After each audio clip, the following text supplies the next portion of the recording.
चलिए हम सभी टीचर आज यहाँ इकट्ठा इसलिए हुए दोस्तों कि आज हम लोग को 11th प्लस 12th के जो क्लासेस हैं उसके बारे में कुछ चर्चा करना है। और जो बच्चे इस बार 10th पास किए हैं, 10th का एग्ज़ाम दिए हैं, उनका रिज़ल्ट बहुत अच्छा आया है और बहुत अच्छे बच्चे बहुत अच्छे स्कोर से पास किए हैं। तो ऐसे बच्चों के लिए जो 11th का बैच हमारे यहाँ सभी ब्रांच में, चाहे वो फुल्का हो, नरपतगंज हो, फिर फ़ारबिसगंज हो या अम्हारा हो, मधुबनी, खैरखां हो, जितने भी ब्रांच हमारे यहाँ चल रहे हैं, वहाँ पर कब किस टाइम में प्रारंभ होगी उसके बारे में हम लोग चर्चा करने आए। तो सबसे पहले आपको इंट्रोड्यूस करें, हमारे सामने बैठे हैं एमएमआई के डायरेक्टर विशाल प्रदेश सर, जो हमारे मित्र हैं और फिज़िक्स के अच्छे फैकल्टी हैं और आज 10-12 साल से फिज़िक्स की दुनिया में राज कर रहे हैं और बहुत अच्छा रिजल्ट के साथ इनके बच्चे पास आउट होते हैं। आइए दूसरा अभिमन्यु सर, कंप्यूटर के महारथी माने जाते हैं अपने क्षेत्र में और इनका तो कहना क्या, जब आप इनसे मिलेंगे तो आपको पता चलेगा कि सर बहुत अच्छे-अच्छे स्कूल में, कॉलेजेस में पढ़ाने के बाद आज सौभाग्य है कि हमारे बीच बैठे हैं सुशांत शर्मा, फिजिक्स पीजीटी, केंद्रीय विद्यालय के 4-5 विद्यालय में कॉन्ट्रेक्चुअल टीचर के रूप में सेवा देते हुए आज मंग्स में सेवा देने के लिए आए हैं। तो इनको भी धन्यवाद अर्पित। सर हैं दीपक सर हमारे बीच हैं और हम among classes for whistles, Rishabh sir PGT chemistry. तो एमएमआई के डायरेक्टर, उमंग्स के सर डायरेक्टर और आप हमारे सारे दोस्त मित्र जितने भी हैं, हम लोग मिल करके एक नया प्लानिंग के साथ आज प्रारंभ करने जा रहे हैं। तो हम विशाल सर से ही पहले जानना चाहेंगे जी सर। कि सर इस बार जो 10th का एग्ज़ाम का जो रिज़ल्ट आया, बहुत बेजोड़ रिज़ल्ट आया। बिहार बोर्ड इतिहास में बहुत अच्छा नाम कर रहा है इस रिज़ल्ट को लेकर के। तो सर इसके बारे में बच्चों को राय दिया जाए और थोड़ा-सा और कैसे क्लास जॉइन करना चाहिए? क्योंकि अभी मार्केट में जो सर चल रहा है, हड़प नीति, उस पर कुछ चर्चा किया जाए। देखिए सर, अभी जो है रिजल्ट जो आ रहा है बच्चा सबका 10th में खासकर ये रिजल्ट आ रहा है, इस पे गौर से ध्यान देने की ज़रूरत है। गौर से ध्यान देने की ज़रूरत, क्योंकि अभी रिजल्ट जो हो रहा है यानी कि बहुत अच्छा रिजल्ट की बार बिहार बोर्ड दिया है और जो भी स्टूडेंट पास कर रहा है, अधिक से अधिक मात्रा में अब जो है बच्चा साइंस रख रहा है, अधिक से अधिक मात्रा में। और बच्चा साइंस रखने के क्रम में होता क्या है कि भटक जा रहा है, कहीं न कहीं भटक जाता है। तो सभी बच्चा से हम कहना चाहेंगे कि जिस तरह से आपका रिजल्ट आया है, जितना अच्छा आपका परिणाम है, आप लोग बेहतर तरीक़ा से बेहतर इंस्टीट्यूट का चयन करिए। ऐसा नहीं कि किसी दलाल के चक्कर में पड़ करके कहीं पे जाके फँस गए, क्योंकि अब जो रिजल्ट निकला है उससे पहले ही क्या किया है, बच्चा सबका कॉन्टैक्ट नंबर कुछ दलाल लोग क्या किया है, ले लिया है और कॉन्टैक्ट करके यानी कि रात से ही सभी बच्चा को फ़ोन जाना शुरू हो गया है। तो इस चीज़ रिजल्ट आई है फ़ोन जाना शुरू हो गया। अब हम कहना चाहेंगे सभी बच्चे से, कोचिंग पहुँचिए पहले।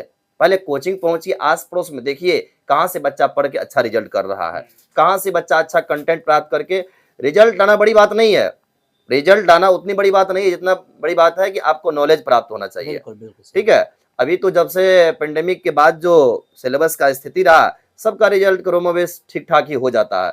उस स्थिति में बच्चा का जो मतलब ये है कंटेंट क्वालिटी जो बच्चा को कॉपी में मिलना चाहिए, वो नहीं मिल पा रहा है। सिलेबस सही ढंग से खत्म नहीं हो रहा है।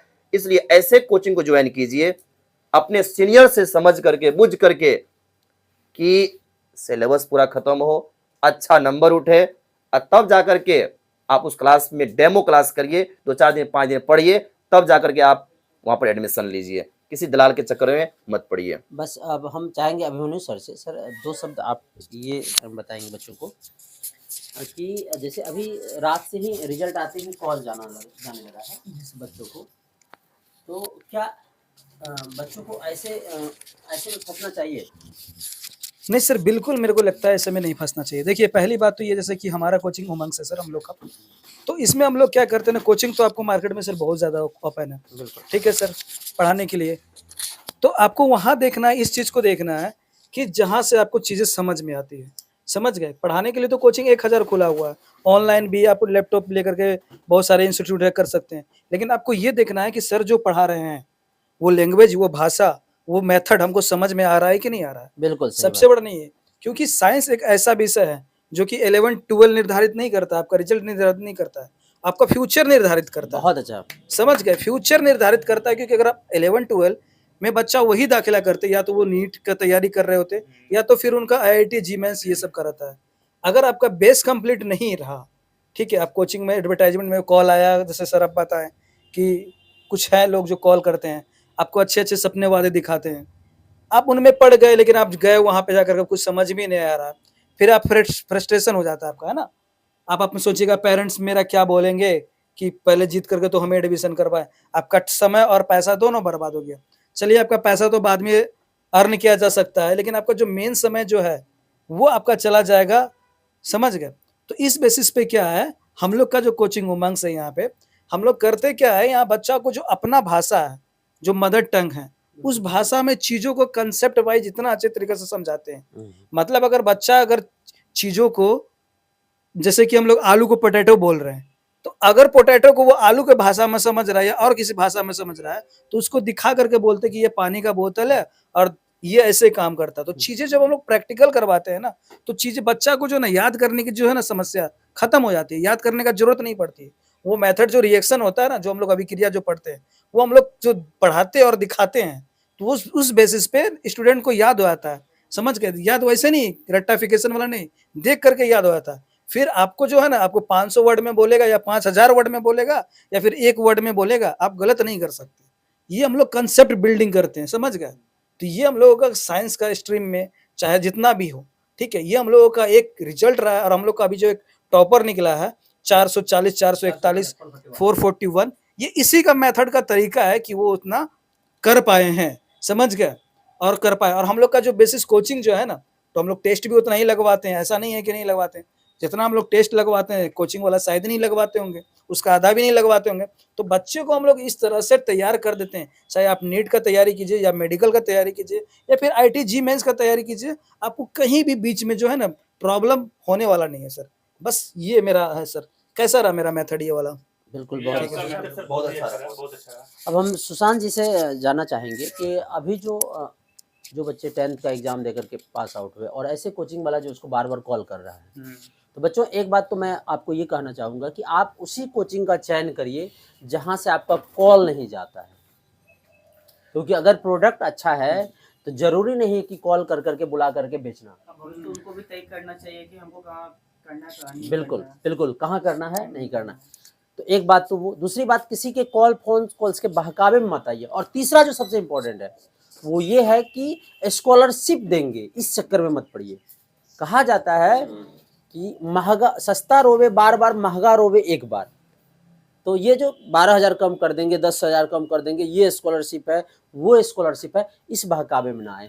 दूसरी बात हम सुशांत जी से ये जानना चाहेंगे कि बहुत सारे कोचिंग जो फारबिसगंज में हैं या तो उनके अपने फैकल्टी नहीं है। जी सर, बहुत अच्छा। बाहर से फैकल्टी लाते हैं तो और बच्चों को इस पर वो करते हैं, तो इस पर क्या कहना चाहेंगे आप? हाँ सर, आपने जो बताया कि बहुत सारे कोचिंग इंस्टीट्यूट्स के पास अपना फैकल्टी नहीं है, ये बात सॉरी बहुत सारे कोचिंग इंस्टीट्यूट्स के पास अपना फैकल्टी नहीं है, ये बात सरासर सही है। बहुत टीचर्स क्या करते हैं, बाहर से फैकल्टी लाते हैं और वो फैकल्टी बीच में ही बच्चों को छोड़ के चले जाते हैं। यानी आपका जो सिलेबस होना चाहिए पूरा बीच में ही चले गए। तो इसके कारण क्या होता है, बच्चों का जो मेंटलिटी बना रहता है कि पार्टिकुलर टीचर से पढ़ने का, और उनका मेंटलिटी ऐसा प्रिपेयर हो जाता है कि वो टीचर समझा रहे हैं, लेकिन बीच में अगर चले गए तो नए जो टीचर आएंगे उनका तरीका नया होगा। यानी आप मल्टीपल टीचर्स हायर कर रहे हैं एक साल में, तो यहाँ पे बच्चों की कंटिन्यूटी टूटती है, जिसके कारण उनका पढ़ाई करने का जो तरीका होता है वो बार बार चेंज हो रहा है। तो ये बहुत बड़ा इफेक्ट हो रहा है हर और बहुत सारे कोचिंग इंस्टीट्यूट्स के पास ऐसा है फारबिसगंज में कि फैकल्टी की बहुत कमी है। 2 फैकल्टी है जिससे कि पूरा कोचिंग इंस्टीट्यूट है वो चला रहा है, चाहे वो maths, physics, chemistry, biology faculty है, बट लेकिन बीच में छोड़ के चले जा रहे हैं। तो आप लोग से यही उम्मीद है कि आप ऐसे कोचिंग इंस्टीट्यूट को चुने जहाँ पे कि आपकी फैकल्टी की पूरी तरीके से फैकल्टी हो और जहाँ पे आपको फैकल्टी बीच में छोड़ कर ना जाए, ताकि आपका एक अच्छा सा जर्नी हो। और साइंस जो है सब्जेक्ट, वहाँ पे आपको एक अच्छे तरीके से पढ़ना पड़ता है और यहाँ पे एक फ्यूचर बिल्डिंग होती है साइंस लेकर। ठीक है, ये बात बहुत अच्छा सर आपने बोले, क्योंकि देखिए जब हम फैकल्टी से स्टूडेंट इंटरेक्ट करते हैं, स्टूडेंट टीचर जब इंटरेक्ट करते हैं तो उस समय क्या होता है ना सर कि एक सहजता बनती है स्टूडेंट और टीचर के बीच में, एक अंडरस्टैंडिंग डेवलप होती है। हाँ। ठीक है, अगर मान के चलिए हम आपसे पढ़ रहे हैं या सर किसी और पढ़ रहे हैं, तो उनका मेंटलिटी स्टूडेंट भी जान रहा होता है सर किस मेथड से पढ़ा रहे हैं, और टीचर भी बच्चे को धीरे धीरे समझने में थोड़ा टाइम लगता है एक दूसरे को। फिर बीच में क्या होता है, अगर इस बीच में ब्रेक आ जाता है तो फिर इस बीच में आपका फ्लो टूटता है, फ्लो टूटता है, फिर नए आप फैकल्टी आ नए जाते हैं। फैकल्टी आते हैं, फिर आप टीचर को आप याद करेंगे कि वो सर बहुत बढ़िया थे, कंपैरिजन कीजिएगा आप दोनों टीचर में, तो इस बेसिस पे आपका समय बहुत बर्बाद होता है। तो मैं कहूंगा कि ऐसे फैकल्टी का चुनाव कीजिए, ऐसा कोचिंग का चुनाव कीजिए जहाँ पे परमानेंट टीचर हो, परमानेंट फैकल्टी हो और परमानेंट सॉल्यूशन हो आपका प्रॉब्लम का। ऐसा तो देखिएगा, फॉरबिस की अगर बात करें तो एक चैप्टर में कम से कम 3 टीचर बदल जा रहे हैं। होता ही है सर, हर साल की ये एक condition है। चैप्टर में 3 टीचर बदल जा रहे हैं, उसके पास खुद का फैकल्टी नहीं है। कई 11th 12th के बच्चे को जो अभी तुरंत पास किया है उसको भेज दिया जाता है पढ़ाने के लिए क्लास में। फॉरबिसगंज में अगर कोई बच्चा आते हैं तो फॉरबिसगंज के एजुकेशन मार्केट को बहुत सोच समझ के ज्वाइन कीजिए। बहुत अच्छा देख करके, अच्छा डिजिटल बोर्ड देख लिए, टीचर बच्चे सूट बूट में देख लिए और चल गए एडमिशन ले लिए, ऐसा नहीं कीजिएगा। कम से कम 10 दिन आगे क्लास करिए, उसके बाद ही। और सबसे बड़ी बात ये कि कहीं भटकिएगा। जब ऋषभ सर, विशाल सर, सुशांत सर, अभिषेक सर, इतने बड़े टीम, अभिमन्यु सर की टीम है, तो इस टीम को ज्वाइन करिए। और हम लोग का इंस्टीट्यूट जैसे हमारा हो गया, फॉरबिसगंज, नरपतगंज, फुलकहा, इन सारे जगहों पे 11th 12th इंटरमीडिएट साइंस का समुचित व्यवस्था है, कहीं जाने की जरूरत नहीं है। अगर आपको इंटरमीडिएट करना है, कोसी, सीमांचल, मिथिलांचल के जो भी बच्चे हैं, सभी को मैं कहना चाहूंगा कि आप एक ही छत के नीचे इस किसी संस्थान में आकर के आप एडमिशन लीजिए और एक ही छत के लिए सारे सब्जेक्ट पढ़ के एक ही बार में आप जाइए। सर मैं विशाल सर से एक क्वेश्चन पूछना चाहूँगा। Yes, sir. सर बच्चे जो है अभी जो 10th पास किया, नंबर ज़्यादा आ गया, तो नंबर के बेसिस पे अपने पेरेंट्स को ब्लैकमेलिंग करता है कि हमको मार्केट भेजिए, या मार्केट भेजिए तो फलाना कोचिंग में एडमिशन करा दीजिए, जहाँ से कॉल जाता है जी जी जी। या प्रलोभन दिया जाता है। और ऑनलाइन क्लास वाले उसको परेशान करते हैं कि 2,000-3,000 में ऑनलाइन क्लास ले लेते हैं, मोबाइल खरीद दीजिए। तो सर इस पर एक बार प्रकाश डाला जाए। ये जो है मोबाइल खरीद दीजिए, लैपटॉप खरीद दीजिए, ऑनलाइन क्लास कर लेंगे। कितना लड़का को तो देखते हैं मोबाइल ऐसे ले लेता है, ऐसे देख रहा है, ये क्या है, फिल्म है क्या? ये पढ़ाई है, जितना आप घसिएगा ना उतना आपको काम आएगा। ये फिल्म के जैसे इसको देखिएगा ना, अभी देखिएगा शाम तक में डिलीट हो जाएगा, ऐसे मत कीजिए। सर बीच में जैसे जैसे आप पढ़ाई कर रहे हैं ऑनलाइन में, तो बीच में बहुत सारा ऐसा एड आ रहा है, बहुत सारा आपका एड आता है, अलग अलग तरीके का मूवी का आ जाता है बीच में, तो इससे बच्चों का माइंड डिस्ट्रैक्ट होता है, ठीक है ना। तो ये एक बहुत बड़ी खामियां है आपका ऑनलाइन टीचिंग का। कोई भी सर, अगर ऑनलाइन भी कोई बच्चा क्लास कर रहा है, उसके पास आगे में कॉपी नहीं है, आगे में ना किताब है ना हाथ में कलम है, ये कैसी पढ़ाई आप कर रहे हैं? ये कैसी पढ़ाई? ये तो बिल्कुल नहीं, ये अच्छा नहीं है। आप अगर पढ़ाई करना है तो आप अभी सबसे अच्छा माध्यम ऑफलाइन क्लास करिए। ऑफलाइन क्लास कम से कम इंटरमीडिएट आप ऑफलाइन से करिए, जिससे कि आपका जड़ मजबूत, क्योंकि 10th क्लास जो बच्चा अभी 400 450 नंबर ला रहा है, उसको तो साइंस के बारे में जीरो से हम लोग उठाते हैं। सही बात है। आप 450 नंबर लेके आते रहो, हमको वहां पर जीरो से स्टार्ट करना पड़ता है। 9th का फिजिक्स आपको पढ़ाते हैं हम, तब जाके 11th का पढ़ाते हैं। 10th का पूरा अच्छा डीप से पढ़ाते हैं, तब जाके 12th आपको पढ़ाते हैं तब। और बड़े बड़े इंस्टीट्यूट में अगर आप जाते हैं ना, तो ऊपरे से उठाता पता चलता है आप 6 महीना 2-4 महीना में भाग के वापस आ जाते हैं। 2 लाख। मेन बात, अगर सर फिजिक्स स्टार्ट कर रहे हैं, जैसे मोशन पहला चैप्टर है 9th क्लास का, तो मोशन को जब स्टार्ट कर रहे हैं, मोशन का पूरा लिंक्ड अप है आपका क्लास 11 से। अगर बच्चा 9th के सिलेबस को नहीं जान रहा है, 9th में मोशन में क्या डिस्टेंस, क्या डिस्प्लेसमेंट क्या है, वेक्टर क्वांटिटी क्या होती है, स्केलर क्या होती है, ये सब बच्चों को बेसिक नहीं पता है, वो 11th का सिलेबस कैसे कंफर्म करेगा? कैसे करेगा? इसलिए हम लोग पहले क्या करते हैं, जो भी बच्चा आता है हम जानते हैं, आपकी सारी दर्द को हम जानते हैं। 9th क्लास आप पढ़ के नहीं आए हैं, और वहां से हम लोग 9th पहले पढ़ाते हैं, तब 11th पढ़ाते हैं। और सर ऑनलाइन क्लास में एक और डिमेरिट ये है सर कि देखिए, जब आप ऑफलाइन क्लास करते हैं तो जो आप सामने में जो आप बेंच पे बैठते हैं ना, तो ये होता है कि टीचर आपको देख के समझ जाता है कि आपकी समस्या क्या है, ठीक है। आप समझ पा रहे हैं कि आप नहीं समझ पा रहे हैं, आपका फेस सब कुछ बता देता है। तो हम लोग जान जाते हैं कि स्टूडेंट को समझ में वो सब्जेक्ट नहीं आ रहा, तो उसको अलग से एक्स्ट्रा बुला करके साइड में ऑफिस में बुलाते हैं और उस टॉपिक को समझाते हैं। क्योंकि बहुत ऐसा स्टूडेंट है जो शर्माते हैं, नहीं बोलते हैं, छुपाते हैं कि सारा स्टूडेंट जान जाएगा मेरे बारे में तो उनको प्रॉब्लम होगा, है ना, हंसी उड़ाएगा, मजाक उड़ाएगा। ऐसा यहाँ पे तो बिल्कुल नहीं है।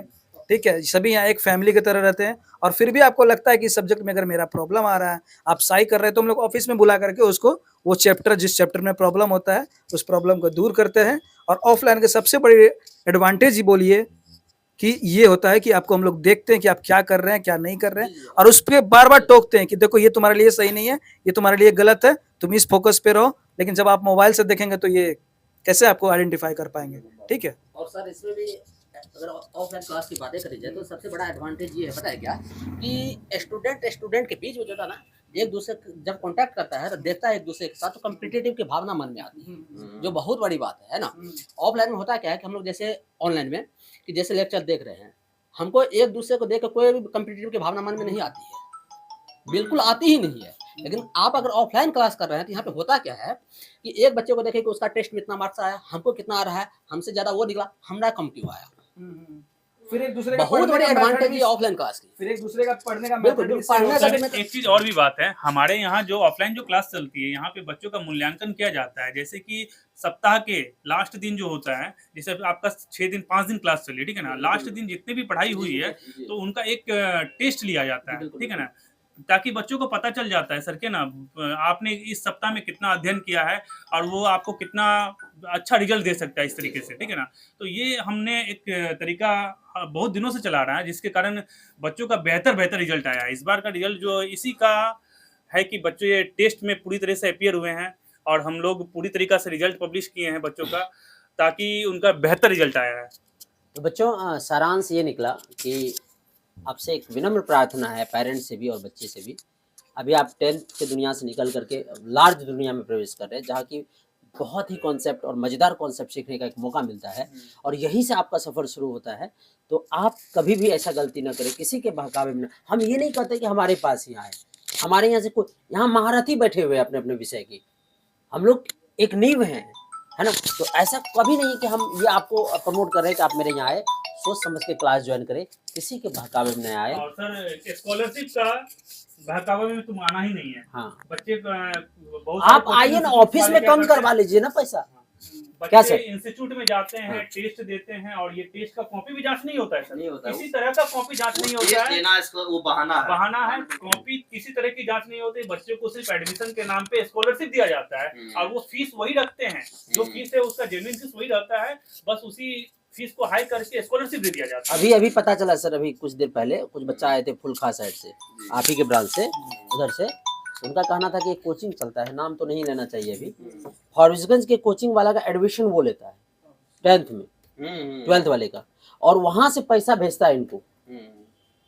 अब समझिए ये कितना बड़ा ये है, किस तरह बच्चों को ट्रैपिंग किया जाए, स्कैम हो रहा है। कुछ मार्केट में घूम रहे हैं, कुछ वो लोग बच्चों का एडमिशन लेते हैं और उनको उसके बदौलत कुछ चार्जेस दिया जा रहा है, बिल्कुल, यानी 1000-1500 रुपया से करके तो एक बच्चे को प्लीज दिया जा रहा ऐसे है। कुछ ना करें। तो ऐसा और आप लोगों को किसी तरीके से नहीं करनी है, क्योंकि आपका फ्यूचर है। आप अभी पैसे बर्बाद कर दीजिएगा, दे दीजिएगा, तो आपका क्या होगा, पैसा तो मिल जाएगा आपको, बाद में पैसा कमा लीजिएगा, बट लेकिन जो आपका साल भर का जो ड्यूरेशन है ये बहुत बेकार हो जाएगा और आपका फ्यूचर जो बेस है वो गड़बड़ा जाएगा। चलिए, तो फिर आपको मिलते हैं अगले सेशन में। अगर किसी भी प्रकार का दिक्कत हो तो जरूर संपर्क करिएगा। हमारे सारे सर, सारे फैकल्टी हैं, सारे टीचर। लास्ट में आप लोगों को मैं कहना चाहूंगा कि इधर उधर न भटकें और सोच समझ के कोचिंग ज्वाइन करें। धन्यवाद। हाईली क्वालिफाइड टीचर से चलो पढ़ाई करें। उसको ऑफ करो, वीडियो कट हो जाएगा, कोई दिक्कत नहीं। कोई दिक्कत नहीं। वो कर देते हैं।